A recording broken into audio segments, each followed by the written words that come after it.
À 2 semaines du premier tour des primaires de la gauche, les candidats s'activent à la course à la présidentielle.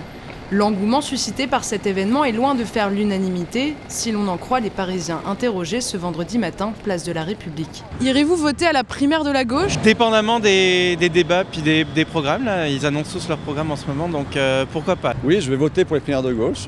Non, je crois pas. Non. Non, je vais pas voter pour les primaires de gauche. Qui représente le mieux la gauche aujourd'hui? Moi, je vois Valls. C'est Benoît Hamon. Alors moi, je vais voter pour Mélenchon. Hamon, il y a des choses qu'il dit qui me plaisent. Pourquoi pas Valls? Ah non, Valls, non. Le 49.3, j'ai en travers. Et la loi de travail avec El Khomri. En plus, maintenant, il est en train de dire à la télé qu'on l'a obligé à passer en force la loi. Il est en train de le dire. Non, il ne faut pas abuser quand même. Il n'a rien fait. Il nous a asséné à coup de 49.3 pour nous dire qu'après, il veut supprimer le 49.3. Ça s'appelle de l'hypocrisie. On a très bien vu ce qu'il a fait avec les valeurs de la gauche. C'est pas...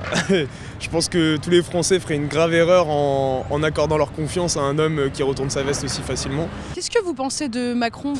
Macron, c'est un peu un ovni en fait dans le monde politique. Il n'a jamais été élu, il n'a jamais adhéré au PS par exemple. C'est un personnage qui n'a aucune réelle expérience politique. Il s'est retrouvé ministre sans avoir jamais été élu. C'est pas du tout ma vision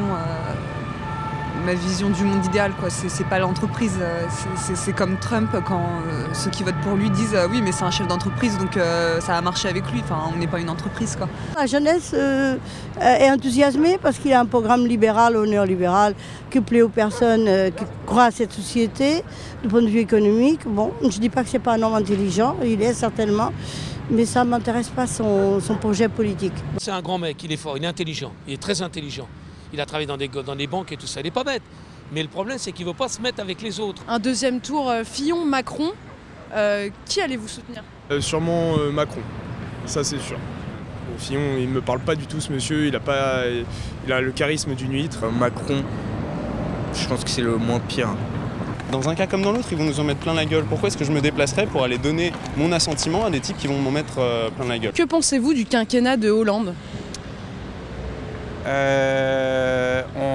C'est un gros bris de confiance parce qu'on a été nombreux à penser que l'alternance ça pouvait marcher. Économiquement, il n'a pas relevé le niveau et dans les autres domaines non plus. C'est pas le président qui a représenté la France, quoi. Je me suis jamais vu dans ce président, dans ses idées.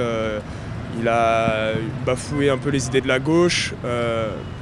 Il n'a pas eu le charisme nécessaire pour s'imposer aux Nations Unies, pour imposer la volonté des Français. Quand il y a eu les attentats, tout ça, il était vachement présent et il a soutenu les Français. Le Parti socialiste espère atteindre le million de votants alors que la primaire de la droite avait réuni plus de 4 millions de participants.